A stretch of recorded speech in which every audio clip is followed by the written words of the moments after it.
की सिद्धियां प्राप्त भले ही कर ली हो, परंतु मुक्ति पथ तू नहीं जानता तो तेरा क्या लाभ।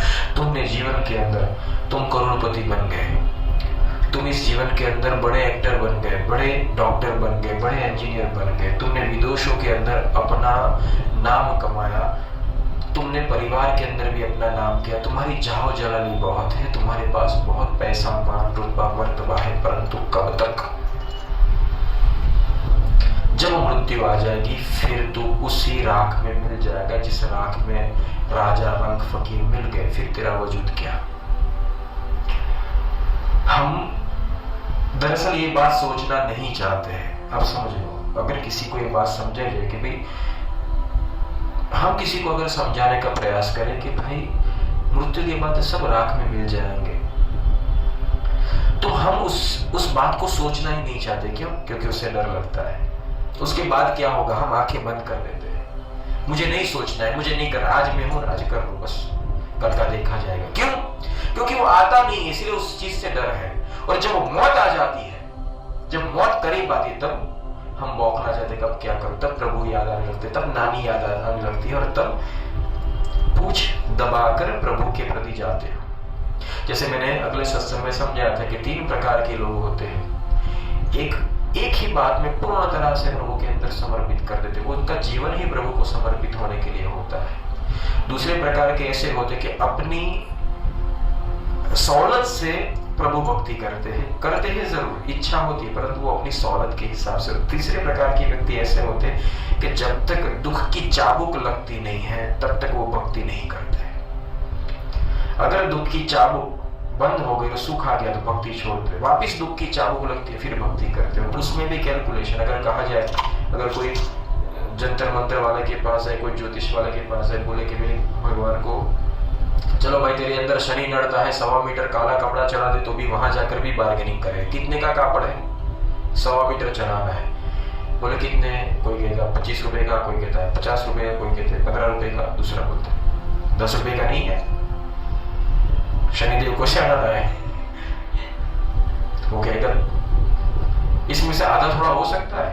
मूर्ति तो देखी थी काफी छोटी, उन्होंने 1.25 मीटर बोला है, थोड़ा टुकड़ा ही दे चलेगा। दुख आता है फिर भी अपने करतूतों से बाज नहीं आता है। मतलब कहने का मतलब है, ऐसा लोभी व्यक्ति होता है, मन के अंदर भाव नहीं होता है। अगर ईश्वर को क्या समझ के रखा है, जैसे कोई चपरासी हो, संकट समय की चैन, ट्रेन के अंदर एक चैन लटकाई जाती है, कोई उसको पूछता है? नहीं पूछता है, परंतु जब ट्रेन डगू-मगू होने लगती है सब उसके पास जाते हैं। वो ऐसी चीज है, ईश्वर को वही बना के रखा है कि जब तकलीफ आए तब खींचने का, बाकी उसके सामने देखने का भी नहीं। परंतु होता क्या है मालूम है, हर रोज उस चेन को हमें खींचना चाहिए। हम लोग क्या करते हैं, उस चेन को हर रोज खींचते नहीं है। फिर प्रॉब्लम क्या आती है, जब उसको कभी खींचा ही नहीं, उसका इस्तेमाल ही नहीं किया, और जब सचमुच में अकस्मात का टाइम आ गया, जब ट्रेन को चेन को खींचने की वो जाम हो गई, फिर वो काम भी नहीं करने लगी और फिर गए खड्डे में। इसीलिए कहते हैं कि सायं प्रायः प्रयुज्यानो अपापो भवति। जो सुबह और शाम 2 समय साहिब की अरदास में लगता है, शब्द में बैठता है और अपने किए गए जो भी अच्छे बुरे कर्म है उसको सुधारता है, अच्छे कर्मों के लिए साहिब का शुक्रिया अदा करता है कि हे साहिब, आज के दिन में जो जो मेरे से अच्छे कर्म हुए वो शायद मैं नहीं कर सकता था अगर तू मेरे साथ न होता, और जो बुरे कर्म हुए शायद मेरे अंदर वो अब तक थोड़ा मन जीवित है जिसके कारण मेरे से बुरे कर्म हुए। तो हे साहिब, जैसे आप अच्छे कर्म में मेरे साथ थे, इस तरह से बाकी के सभी कर्म तू पूरी तरह से पूरे करा दे। मुझे इतनी शक्ति दे कि मैं मेरे काम, क्रोध, मद, लोभ, मोह को जीत सकूं, मैं किसी के साथ अन्याय न कर सकूं, न मैं कहीं पाप कर सकूं, न किसी का बुरा करूं, न किसी की निंदा करूं, न किसी की जिंदगी के अंदर आग लगाऊं। मुझे ऐसा बना जैसा तू है, क्योंकि तू सभी का भाग्य विधाता है, तू सबको सुख देने वाला है, तू सबको शांति देने वाला है। मेरे में भी ऐसी शक्ति दे कि मैं भी इस दुनिया के अंदर तेरे द्वारा ये सब अच्छे कार्य कर सकूं। उस व्यक्ति के अंदर इतनी विनम्रता प्रकट हो जाती है कि मेरा मुझ में कुछ नहीं, जो कुछ है सो तेरा। वो अपना सर्वस्व प्रभु को सौंप देता है, और जब उससे कुछ अच्छा भी होता है तो वो यही कहता है कि जो भी किया सो तूने किया, मैंने कुछ किया नहीं। और अगर जो कुछ मैंने किया, अगर मेरे से कुछ भी अच्छा हो जाता है तो तू ही था मुझ में, मैं तो था ही नहीं। इस भाव से वो भक्ति करता है। तो साहब इसको कहते हैं निस अंधियारी कार में 84 लख चंद। हमेशा जीवन के अंदर गुरुदेव की बदौलत ही तुम्हारे जीवन के अंदर ज्ञान प्रकट हो सकता है। गगन मंडल के बीच में तहुआ जल के नूर, निगुरा महल न पावी पहुंचेगा गुरुपुर। गगन मंडल कहा जाता है, सुन्न मंडल के परे गगन मंडल है, जहां साहिब का धाम है, जहां साहिब का धाम है। तो साहिब यही कहते हैं कि गगन मंडल के अंदर पहुंचेगा गुरुपुर। जो पूरा गुरुमत होगा वही वहां पहुंच सकता है, जो पूरा गुरुमत होगा वही वहां पहुंच सकता है। देखो जीवन के अंदर सामान्य कार्य तो सभी करते हैं, और अगर ईश्वर कैसा, ईश्वर सामान्य है असामान्य है। अगर ईश्वर असामान्य है तो आपको भी उसकी तरह से असामान्य कार्य करना है। वो असामान्य कार्य के भी 2 प्रकार है। एक असामान्य कार्य राक्षसी कृत्य है और एक दूसरे असामान्य कार्य है देवी कृत्य है। तो तुम कौन सा कृत्य करना चाहते हो? राक्षसी कृत्य करना चाहते हो, देवी कृत्य करना चाहते हो? तुम अगर सामान्य ही रहोगे तो वो तो बीच का कहा जाता है, वो बीच का व्यक्ति होता है। दूसरा होता है असामान्य करने वाला है, परंतु वो क्या करेगा? एक देवी कृत्य करता है और एक राक्षसी कृत्य करता है। तेरा दोस्त तुझ में है, दुश्मन भी तुझ माही, तेरा साहिब तुझ में है, झांक सके तो झांक। तो अच्छा व्यक्ति बनना पल भर में हो सकता है। आप कहते हो कि ईश्वर प्रकट होने में बहुत समय लगता है, मैं कहता हूं कि ईश्वर प्रकट होने में सेकंड की भी आधी घड़ी लगती है। पूछो कैसे? अभी इसी वक्त इसी समय से तू ईश्वर का आह्वान कर ले कि प्रभु आज से मुझ में है और वो सत्य है, और आज से वो मेरे अंदर बैठे, इसीलिए आज से मैं कोई अमानुषिक कृत्य नहीं करूंगा और ऐसे ही कृत्य करूंगा जो प्रभु को पसंद है। और अभी से ऐसे कृत्य करना शुरू कर, वो तेरे अंदर जरूर रहेंगे। ये संत वचन है। ये जो वाक्य मैंने पूर्ण किया तभी आपके अंदर से पुकारा, ये भाई देख गुरुजी बोले ऐसा करना मत, अभी बहुत सारे दूसरे माया के काम करने बाकी है, थोड़ा सा तेरे जो भी भोग ले, बाद में करना। हाँ? मन भी आपको अंदर बैठे बैठे समझाएगा बात तो बहुत अच्छी है पर अभी नहीं, बाद में, अभी बहुत सारे काम करने बाकी है। चिंटू की शादी करनी है, पिंटू को पढ़ाना है, बैंक का कर्जा उतारना है, अभी नैनीताल की टिकट बुक कराई, वहां घूमने जाना भी बाकी है। हाँ? थोड़ा सा खा पी ले, बाद में करेंगे। देखो मन है, अंदर ही बैठा है। तुमको रोकने वाला कोई नहीं है, तुम ही खुद को रोकते हो, और तुमको तारने वाला भी और कोई नहीं है, तुम ही खुद को तार सकते हो। हमने ही खुद को बांध कर रख दिया उसमें, फिर किसी और का दोष क्यों निकाले? कौन से नवग्रह तुमको बांधते हैं? कोई नहीं बांधते हैं, तुम ही तुमको नड़ते हो। कौन सा दुर्भाग्य तुम्हारे जीवन में है? कोई दुर्भाग्य नहीं है, तुम ही स्वयं अपना दुर्भाग्य बनते हो। और जिंदा दिली होनी चाहिए, हम जिंदा दिली से जीते नहीं हैं। एक अच्छा कवि था, उसकी एक बात बताऊं कि एक बार क्या हुआ कि उसके बचपन की बात है उस कवि की, कि वो उसने एक अमेरिका का एक लॉर्ड बायरन करके एक अच्छा सा पोएट था, उसके बचपन की बात है कि वो अपनी स्कूल से निकल रहा था। जब स्कूल से निकल रहा था, चलते चलते अपनी गली के अंदर आ पहुंचा तो वहां देखा कि एक मोटा तगड़ा लड़का एक पतले लड़के को मार रहा है, जोर जोर से उसको मार रहा है। तो वायरन ने देखा कि अभी इसका करे तो क्या करे। उसने थोड़ी देर देखा, फिर वो जाकर वो मोटे तगड़े लड़के के पास जाकर जहां पहुंचा और उसने कहा कि एक्सक्यूज मी, मुझे आपसे एक बात पूछनी है। तो मोटा तगड़ा लड़का था, बड़े गुस्से में आकर बोला, क्या पूछना है? बोले अगर बुरा ना मानो तो एक प्रश्न पूछूं? बोले बोलो। तो क्या आप इस लड़के को और कितने घूंसे मारने वाले हो? आपने बहुत सारे घूंसे तो लगा दिए, अब कितने बाकी इसको मारने के लिए? बोले क्यों, तेरा क्या काम है, तुझे क्या काम है इसमें? बोले नहीं देखो, जब आप इसको मारते हो तो मेरे दिल में एक बात है कि मैं उसको बचाऊं, पर तुमको देखकर ये बात तो निश्चित है कि मैं तुमको मार नहीं सकता हूं, तो मैं तुमको मारूंगा नहीं, पर कम से कम तुम अगर इसको 20 घूंसे देना चाहते हो तो उसमें से 10 मैं ले लूंगा, तो कम से कम इसकी पीड़ा तो कम हो जाएगी। इसीलिए अगर मेरी एक रिक्वेस्ट मानो तो आप इसको आधे मारो, आधे मुझे मार दो। वो मोटा तगड़ा लड़का उसको देखने ही लगा, देखते देखते शर्म आ गया और उस लड़के को धक्का मारकर चला गया।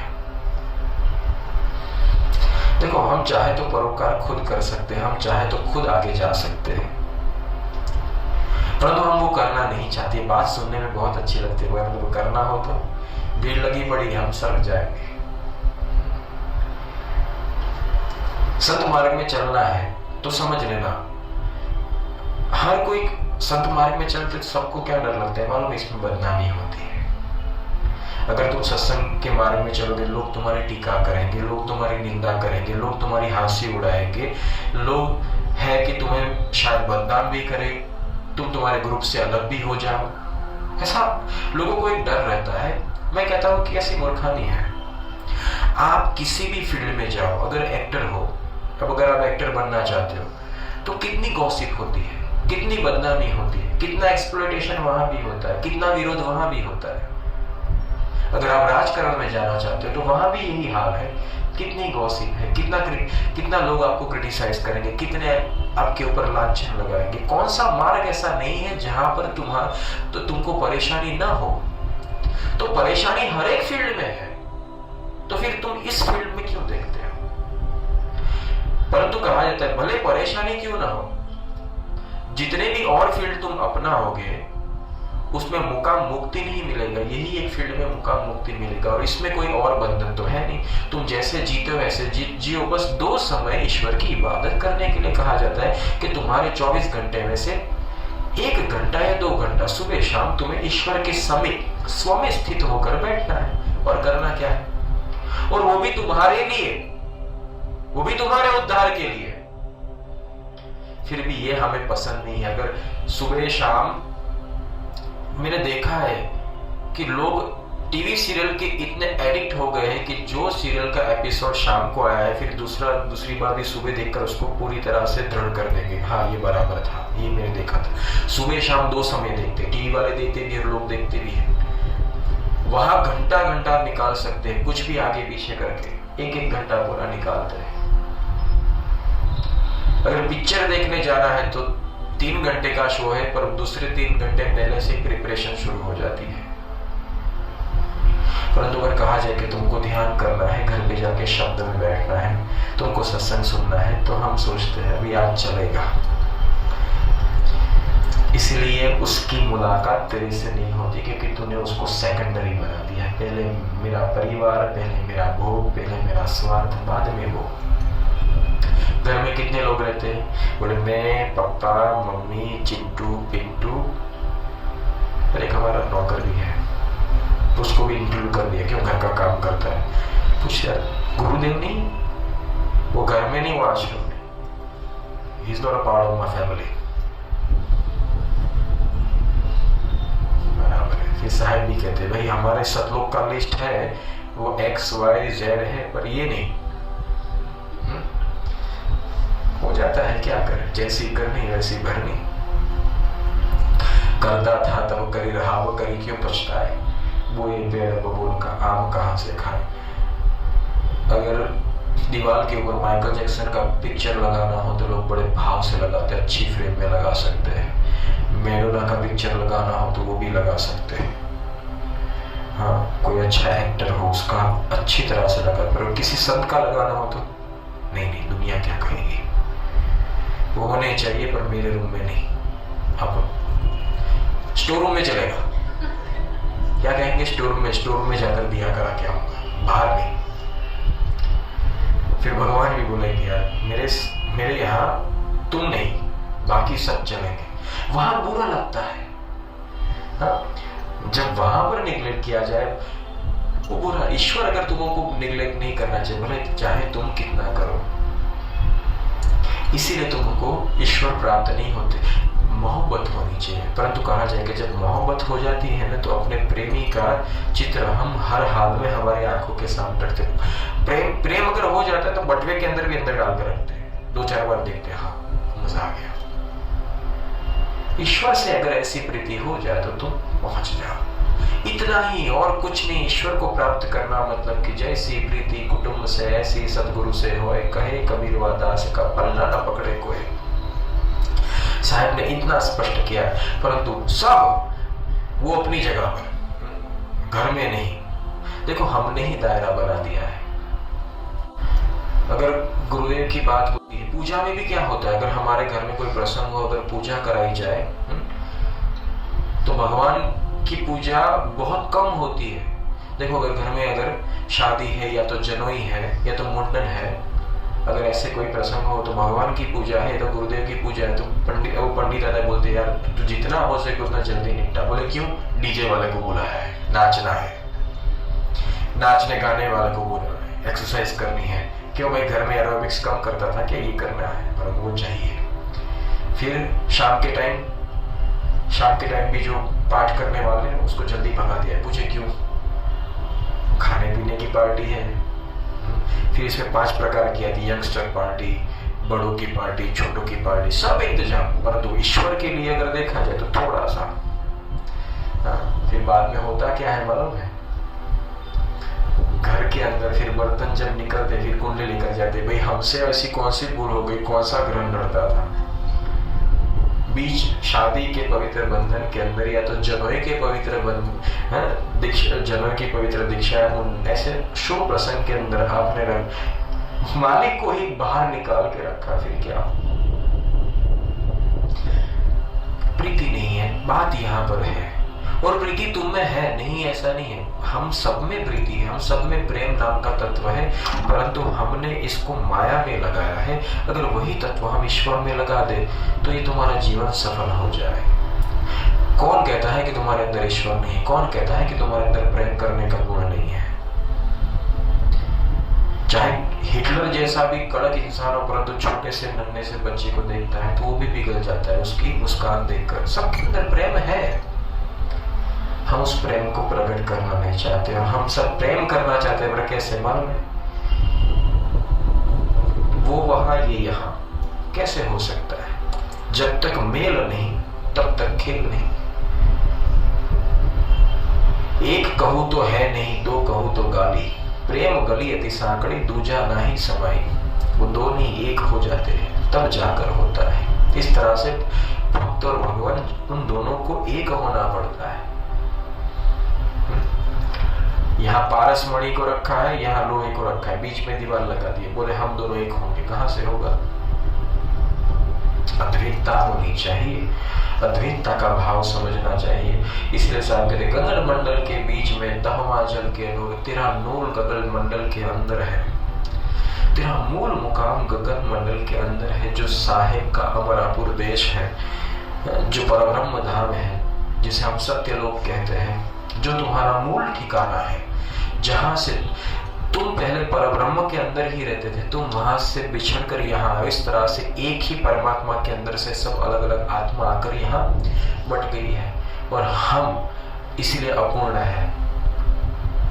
हमारा मूल लक्ष्य है हमें हमारे मुकाम पर जाना, और जीते जी जो जाना पड़ता है, तो इसके लिए हमें वहां जाना पड़ता है। इसलिए गुरुमत नियम धारण करना पड़ता है। गुरुवाद कुछ और बात नहीं है, जो परमात्मा का जो रसायन है वो रसायन तुझे तेरे अंदर प्रकट करना पड़ता है। ये केमिस्ट्री है, उसके जैसे गुण तेरे अंदर आ जाएंगे तो उसमें फिट हो जाएगा, बात खत्म। पिन और सॉकेट है, जैसा सॉकेट होगा ऐसी तो अपनी पिन बना दे, दोनों मिल जाएंगे, बस बात खत्म। पर बात यहाँ पर है कि हम वो करना नहीं चाहते, हमें उस भाव में ढलना नहीं है, फिर कैसे मिलन हो? निगुरा महल न पावे, वो महल है गगन मंडल के ऊपर, वो नूर से भरा, दिव्यता से भरा, वो ज्ञान से भरा नूर है, और वो तेरे अंदर है, परंतु तू उस मुकाम पर नहीं पहुंच सकता है, क्योंकि पहुंचेगा गुरु। पूरा गुरुमत होगा वो पहुंचेगा। पूरा गुरुमत का मतलब, क्योंकि जो पूरा गुरुमत होता है उसी को ही दाव सिखाए जाते हैं, क्योंकि जो पूरा गुरुमत नहीं होगा उसको दाव कितने भी सिखाओ फिर भी वो गिर पड़ेगा। क्यों? क्योंकि भक्ति के अंदर कहीं खोट है, और जब खोट आती है तो भक्ति के अंदर जो चढ़ने का जो पावर होता है वो नहीं रहता है। ऊपर की चढ़ाई कैसे होती है? सुरता से। जब सुरता, और सुरता जो लगती कैसे? विश्वास से, दृढ़ श्रद्धा से, प्रेम से। जब ये ही गुण नहीं हो तब पहुंचेगा कैसे? तो जो गुरुमत होता है वो कैसा होता है कि मेरू लगे पण मन ना लगे। कितनी भी तकलीफ आए वो अपने वचन में रहता है, वचन के कारण वो वही मार्ग अपनाता है जो साहिब ने कहा है। और साहिब जानते हैं, क्योंकि साहिब ऊपर से यहाँ आए हैं और गए हैं, सो वो रास्ता जानते हैं। वही रास्ता को साहिब की तरह जो फॉलो करके जाते हैं वो साहिब के मुकाम पर जाता है। हाँ, इतना जरूर है कि तुम अगर अपने रास्ते से चलोगे तो न जाने कहाँ जाओगे, वो आप जाकर देख लेना। ट्राई करने में क्या जाता है? 8,84,00,000 यूं घूम के फिर दूसरे जन्म में भी जा सकते हैं। साहब कहते कि हरिजन से थी रूसना संसारी से हेत, ते नर कदी न नीपजे ज्यों का नर का खेत। प्रभु भक्ति है, सत्संगी है, सत्संग कर्म है। हम अपने जीवन में उसको प्रगटाते नहीं है। यहाँ तक कि इन सब चीजों से हम दूर रहना पसंद करते हैं, और संसार की सभी माया की चीजों से हम प्रेम करते हैं, उसको प्राधान्यता देते हैं। तो साहिब कहते हैं कि हरिजन से ते रूसना ते नर कदी न नीपजे। वो उस इंसान को कदापि उसके अंदर परमात्मा का प्रागट्य नहीं हो सकता है, जैसे जो कालर का खेत, रेत का खेत हो वहां कभी फसल होती है। इस तरह से जिसने अपने अंदर परमात्मा का बीज डाला ही नहीं है, और वो भी कहां पर है? तो परमात्मा का बीज होना चाहिए। और खेत कैसा होना चाहिए? भक्ति भाव का खेत होना चाहिए। तो संसार का खेत है, सत्संग का खेत नहीं है। परमात्मा के बीज को सत्संग रूपी खेत में डालोगे तब जाकर उसका पोषण होगा, और फिर तेरे अंदर से बड़ा वृक्ष प्रकट होगा। जैसे कहा जाता है एक बीज के अंदर वृक्ष होता है। आम होता है, आम का पेड़ वो गुठली के अंदर होता है पर दिखाई नहीं देता, परंतु उसको जब तक जमीन में डालकर फिर उसका सिंचन करोगे तो अपने आप वो पेड़ प्रकट होगा। इस तरह से तुम एक बीज हो, तुम्हारे अंदर जो एक आत्मा है जो जीवित है, जो तुम सुन रहे हो, जो तू सोच रहा है, जो तू देख रहा है, जो तू महसूस कर रहा है, वो सब तेरी आत्मा की बदौलत है। वो बीज है, उसको अगर तू संसारी ज्ञान के अंदर परिपक्व हो गया है, तुझे संसार का सब प्रकार का ज्ञान है। क्यों? क्योंकि तूने इस बीज को संसार में डालकर वहां तूने तेरा पेड़ उगाया। तो संसार के अंदर इतने बड़े पराक्रम तू कर सकता है, अच्छे अच्छे काम कर सकता है, तू तेरा नाम कमा सकता है। तो वही बीज को तू सत्संग रूपी खेत के अंदर अपने आप को बोएगा तो तू परब्रह्म नहीं बन सकेगा। परंतु कहा जाता है शक्ति तुम्हारी एक है, जीवन तुम्हारा एक है, आपको एक ही दिन दिया जाता है जीने के लिए। अब तुझे कौन सी कमाई करनी? अगर माया की कमाई करनी तो माया की कमाई कर ले, परंतु आफ्टर ऑल शाम होने के बाद सब जीरो है। परंतु अगर तूने परमात्मा की कमाई की है तो फिर दूसरे दिन तुझे और भी जैकपॉट मिल सकता है, तू और भी जी सकता है। ये फल है सत्संग का, ये सत्संग का फल है। तो हमेशा कबीरा वो धन संचय जो आगे को है।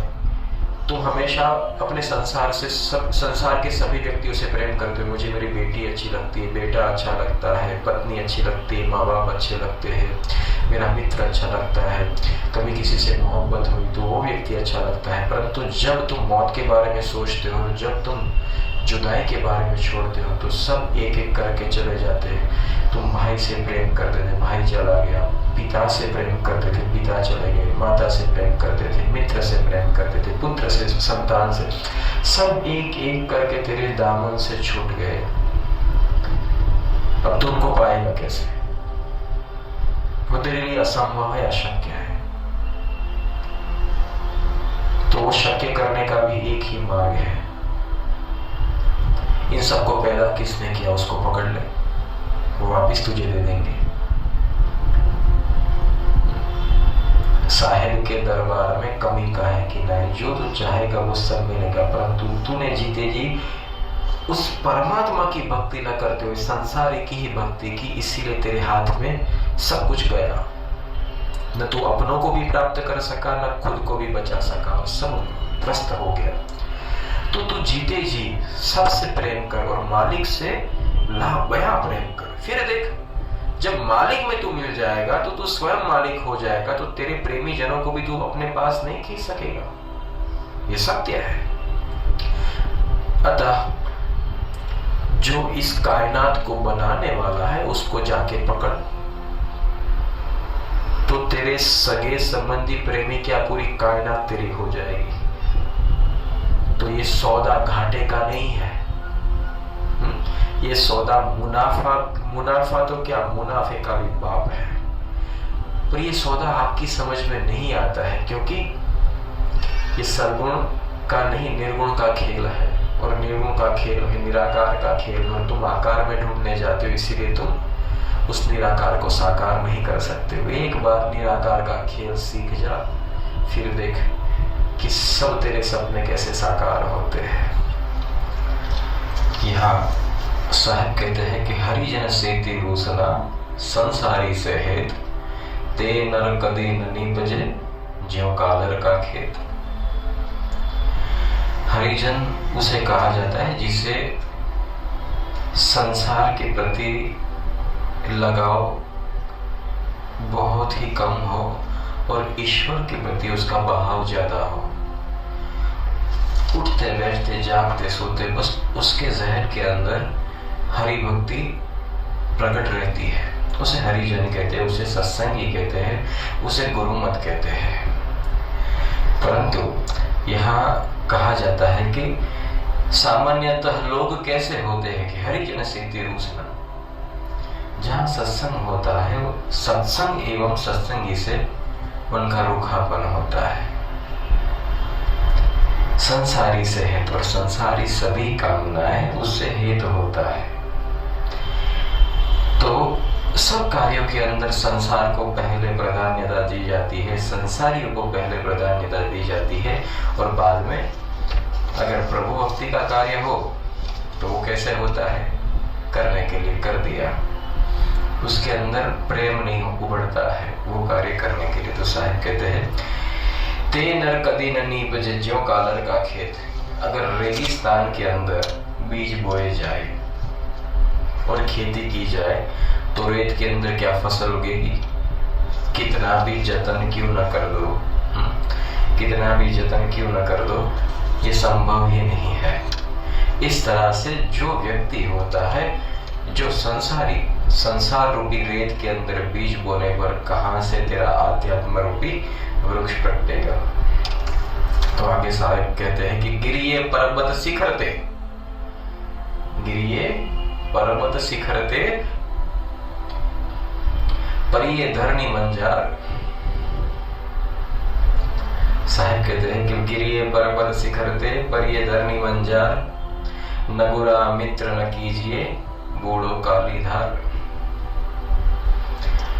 तो साहब कहते हैं कि पर्वत के शिखर से ऊपर से गिरना भी अच्छा है, यहां तक कि तुम अपने आप को हर एक तरह से ऊपर पर्वत से गिरा दो और जब पाताल के अंदर गिर जाओ, पर्वत के शिखर से गिरो तो भी अच्छा है, पाताल में गिरो तो भी अच्छा है। परंतु कहते हैं कि इन सबसे भी बुरा क्या है, नगुरे को अगर तुमने मित्र बनाया तो साहब कहते हैं बूढ़ो काली धार। शायद पर्वत के शिखर से भी तू गिरेगा तो बचने के चांसेस हो सकते हैं, और वहां से गिर जाए तो तुझे दूसरा जन्म मिल सकता है। अगर पाताल में ग्रस्त हो गया तो भी तुझे दूसरा जन्म मिल सकता है, और अगर चमत्कार हो गया तो तू बच भी सकता है। प्रहलाद पर्वत के शिखर के ऊपर से ही गिरा दे गया था, फिर भी बच गया, क्यों? गुरुमत था। परंतु कहते हैं नगुरे की मित्रता की, नगुरे का संग किया तो क्या होगा, बूढ़ो काली धार। कि कि इस तरह से तुम डूबोगे कि वहां से उबरना कदापि संभव नहीं है। नरक तो ठीक है, परंतु कहा जाए नरक में भी भयानक नरक है, रो रो कुंभी पाक नरक। ऐसी अवस्था में भी, ऐसी अवस्था के अंदर पूरी तरह से ग्रस्त हो जाओगे।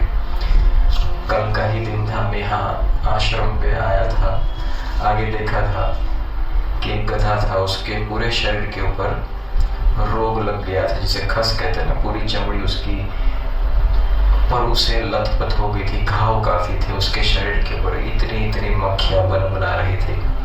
उसके पैरों के ऊपर काफी कुत्तों ने काट लिया होगा कि वो लंगड़ा चल रहा था, बहुत ही अशक्त था और धूप के अंदर, तपतपाती धूप के अंदर बस चल रहा था।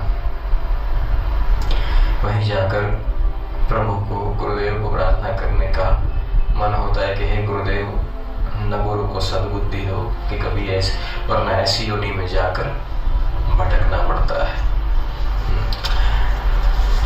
तो यहाँ साहब कहते हैं कि मूर्ख मित्र न कीजिए, नगुरा मित्र न कीजिए, बूढ़ो काली धार। इस तरह से तुम पूरी तरह से समाप्त हो जाओगे। नगुरा, पहला नगुरा तो तुम्हारा मन है। अगर नगुरे का संग करने के लिए मना की जाए तो हम आजू बाजू देखते कौन नगुरा होगा, पर कहीं वो तू तो नहीं, कहीं वो तू तो नहीं। तो नगुरा भी तेरे अंदर बैठा है और गुरुमत भी तेरे अंदर बैठा है। तुझे ढूंढने की जरूरत है कि कौन क्या है। हमें ये समझना है कि देखो, अगर जो देवी शक्ति जिन्होंने धारण की, उन्होंने भी अगर नगुरे का संग किया तो उनकी क्या अवदशा हो सकती है। कैकेयी जो थी, उस कैकेयी ने दुर्जन का संग किया, मंथरा का संग किया, तो विश्व स्वरूप उसका पुत्र राम था, उससे जुदाई तो हुई, उसको वनवास भी कराया और इतिहास के पन्नों के ऊपर अपना नाम, एक कहा जाता है कि दुर्जन के नाम से उसने लिखवा दिया। हम इतिहास को पढ़ते हैं और हम देखते हैं कि कौन, देखो इसने अपना नाम दुर्जन में लिखवा दिया, परंतु अभी भी इतिहास चालू है, उसके पन्ने बंद नहीं हुए हैं। आज जो तुम जी रहे हो वो कल इतिहास हो जाएगा। आज तुम अपना नाम कौन से नाम से लिखवाना चाहते हैं वो तुम्हारे ऊपर है।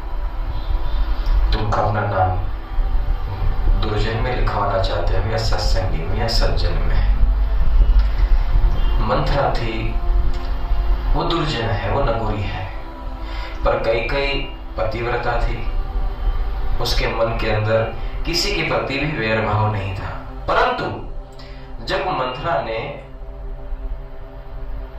निंदा करनी शुरू कर दी, निंदा के माध्यम से उसके अंदर ईर्ष्या प्रगटानी शुरू कर दी, क्योंकि नगुरे का काम ही यही है। नगुरे का खुराक क्या है? अहंकार, काम, क्रोध, मद, लोभ, उससे भी परे निंदा और घर घर में आग लगाना।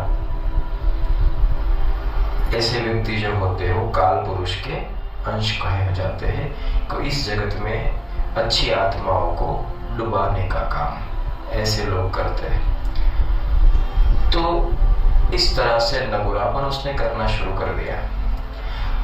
कैकेयी शुरू में तो सुनना नहीं चाहती थी, परंतु फिर भी उसने सुना, और जब सुना तो धीरे धीरे पूरी तरह से सुना, और जब सुनना उसने शुरू किया फिर वो नगुरी ही हो गई और उसने वो कर्म कर दिया जो नहीं करने जैसा था।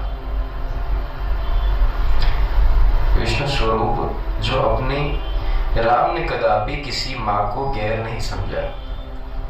यहाँ तक कि कैकेयी ने जब वनवास करवा दिया तभी जाकर उनको प्रणाम भी करने गए और उनसे आशीर्वाद भी मांगे। और यहाँ तक कि जब भी लंका विजय करके जब वापस, लंका विजय करने के बाद जब वापस वो अयोध्या में आए तो प्रथम उन्होंने दर्शन कैकेयी के ही किए। ये हमें समझना चाहिए कि हम कहाँ पर हैं या तो हम किस में गिने जाते हैं।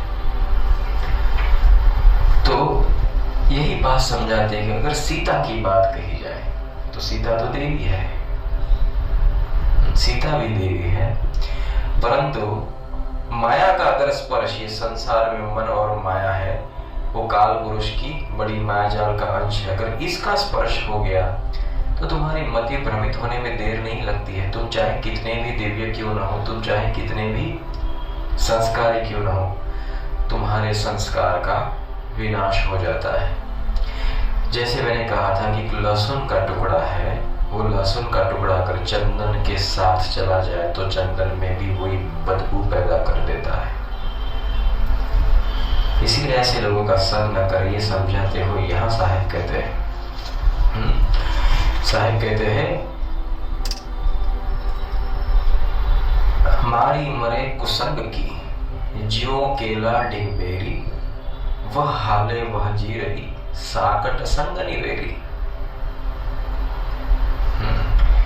मारी मरे कुसंग की, कुसंग जो कुसंग होता है, दुर्जन होता है, नगुरा होता है, उसके प्रति संबंध कैसा हो जाता है, मर मिटने वाला, इतनी निकटता कर देते हैं। मारी मरे कुसंग की ज्यों केला ढगबेरी, जैसे कि केले का पेड़ है, उसने बेर के पेड़ों के बीच में अपना स्थान बना दिया। वह हाले वह जी रही साकट संग निवेरी। साहब यही कहते हैं कि वो जहां पर भी जो बबुल होता है, बबुल का अगर वृक्ष है, बेरी का वृक्ष है, वो कांटे वाले वृक्ष होते हैं, परंतु जैसे जैसे बबुल ने, जैसे जैसे बेरी ने अपनी मायाजाल बिछाती गई और वो केला देखता ही रहा, उसको लगा कि ये तो अपना प्रेम मेरे आसपास बढ़ा रहा है, परंतु वो प्रेम नहीं था, वो कांटों की मायाजाल थी। संग केले ने किसका किया, बेर का, और वहां कांटे ही कांटे हैं। तो यहाँ पर जैसे कि समझो कि सीता थी, सीता पतिव्रता स्त्री थी, पूर्ण गुरुमत थी, उसके अंदर ज्ञान था, परंतु जब उसने संग किसका किया, माया का, वो आसक्त किस में हुई, स्वर्ण रूपी मृग के अंदर आसक्त हुई। स्वर्ण रूपी मृग ये माया ही है। तो समझ लो, माया अगर माया के प्रति आसक्त होती है तो क्या हो जाता है कि राम है, राम रूपी जो सुरता है, राम रूपी जो ज्ञान है, उसका उसने भान भूल दिया। जब माया का स्पर्श होता है तो अज्ञान प्रकट होता है। जब माया का स्पर्श होता है तब अज्ञान प्रकट होता है। और समझ लीजिए कि अगर तुम्हारा ज्ञान से स्पर्श होता है तो तुम्हारे अंदर ज्ञान प्रकट हो जाता है, और माया का स्पर्श होता है तो माया प्रकट हो जाती है। तुम्हारे अंदर ज्ञान प्रकट हो जाता है, तुम ज्ञानी कहलाते हो, ज्ञानी जैसा वर्तन करते हो। तुम्हारे अंदर अगर माया प्रकट हो जाती है तो ज्ञानी जैसा वर्तन करते हो, तुम अपना विवेक खो बैठते हो। इसलिए नगोरी का संग करने के लिए मना किया है, क्योंकि वो अविवेकी होता है, वो ज्ञानी होता है, वो अपने गति से आपको दौड़ाएगा। एक तो बात ऐसी है कि अगर कोई नगुरा होता है वो सत्संग तो करता नहीं है, सत्संग क्या होता है वो भी उसको मालूम नहीं है, ऊपर से आपको समझाएगा। सत्संग में जाते हो, इतना देर से आते हो, आपका घर का क्या होगा, इतना समय बिगाड़ते हो, इतनी कमाई कर देते तो कितना अच्छा रहता। क्योंकि उसको न ज्ञान की समझ है न ईश्वर की समझ है, वो तो स्वार्थी और काल पुरुष का अंश है, वो यमराज का अंश है। वो यही बात कहेगा, इस जगत में देखना सब जगह मायाजाल है, उसमें कौन क्या है वो हमें पहचानना है। तो यही बात यहाँ समझाई जाती है।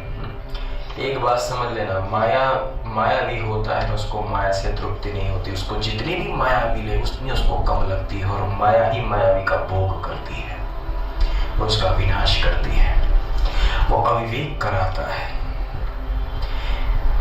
जिस तरह से सीता के अंदर माया रूपी मृग देखकर माया प्रकट हुई, उसके अंदर अविवेक जाग बैठा। ये बात सीता की नहीं है। यहाँ से बोध लेना है कि जैसे एक गुरुवत शिष्य होता है, उसके अंदर भी अगर माया प्रकट हो जाए, नगुरे का स्पर्श हो जाए तो क्या करता है। जैसे सीता ने, पत्नी का स्वभाव होता है पति की सेवा करना, परंतु यहाँ इसके अंदर अविवेक प्रकट होकर हुक्म करने लगी कि मेरे लिए मृग लेकर आइए, जाइए। अविवेक प्रकट होना कहते हैं इसे। दूसरी बात है कि जब सेवा भाव छोड़कर अहंकार प्रकट हुआ, इस तरह से जब शिष्य होता है, इसके अंदर अगर नगुरे का संग होता है तो उसके अंदर भी ऐसा ही अविवेक प्रकट हो जाता है। वो गुरुदेव से क्या बोलता है उसको भान नहीं रहता है। गुरु की आज्ञा में चलना कैसे होता है वो उसकी समझ से बाहर हो जाता है। वो अपने मन के मते ही चलता है। जो मन में भाया वो बोलना शुरू कर दिया, जो मन ने सोचा वो सोचना शुरू कर दिया, और जो मन ने निंदा करवानी चाहिए वो निंदा करना शुरू कर दिया। आगे माया अविवेक कराता है, इसी तरह से माया अहंकार कराता है।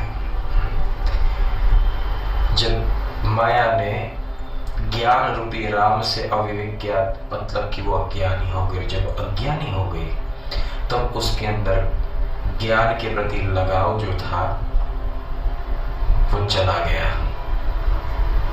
और वैराग जो था वो भी उससे दूर हो गया, और वो माया में आसक्त होने लगे। और यही बात को समझाते हुए आगे रावण क्या कहता है। जब राम लक्ष्मण के पीछे गए, राम मृग के पीछे गए, तो उसके बाद में सीता ने लक्ष्मण को कह दिया कि तुम जो दिखते वो हो नहीं, वरना तुम तुम्हारे भाई की पुकार सुनकर तुरंत ही दौड़ बैठते। परंतु जो तुम दिखते हो वो हो नहीं। वो अहंकार प्रकट हो गया और उसके कारण वो सामने वाले का अपमान भी कर बैठा। जब अहंकारी व्यक्ति होता है, जिसके अंदर मन बहुत ही तीव्र होता है, वो सामने वाले को दुख होगा कि सुख होगा वो नहीं सोचेगा, वो अपमान के ऊपर अपमान करता ही रहता है। परंतु ज्ञानी होता है वो सब में ईश्वर देखता है, सब में अपने देखता है। जब आप सब में अपने देखना शुरू करोगे, सबको प्रेम देना शुरू करोगे, तो देखो एक दिन पूरी दुनिया तुम्हारी हो जाती है। अविवेक हो जाता है। और जब माया के मद के अंदर जब व्यक्ति अज्ञानी हो जाता है तो वो फिर काल रूपी रावण को भी नहीं पहचान सकता। रावण उसका हरण करके ले जाता है। अज्ञानी जो हो जाता है वो लक्ष्मण रेखा को भी पार कर लेता है। और ये सब प्रकट कहाँ होता है? नगुरे के संग से। अतः नगुरे का संग ना करे, क्योंकि मायावी जो होते हैं, जो मायामयी होते हैं, वो मायावी को पहचान नहीं सकते। कहा जाता है लोभ होता है, लोभ के अंदर लोग ज्यादा ठगे जाते हैं। इस तरह से माया है वो मायावी को परास्त कर देता है, उसको ग्रस्त कर देता है। इसी तरह से रावण, इतना बड़ा रावण, सीता जगत जननी रावण को न पहचान सकी। क्यों? क्योंकि दृष्टि मायामयी हो गई थी, अज्ञानी हो गई थी। इसीलिए हम नहीं कहते कि हमें सच झूठे का भान नहीं रहता है। जो दिखाई देता है वो होता नहीं, और जो होता है वो दिखाई नहीं देता है। समझ लीजिए, हम सबको प्रभु प्राप्त करने हैं। प्रभु प्राप्त कैसे होते हैं वो हमें नहीं मालूम है। हम मन के मते चलते और मन आपको गलत दिशा में दौड़ाता है, और मन ऐसी गलत दिशा में आपको दौड़ा देता है कि आप उस मुकाम पर पहुंच जाते हो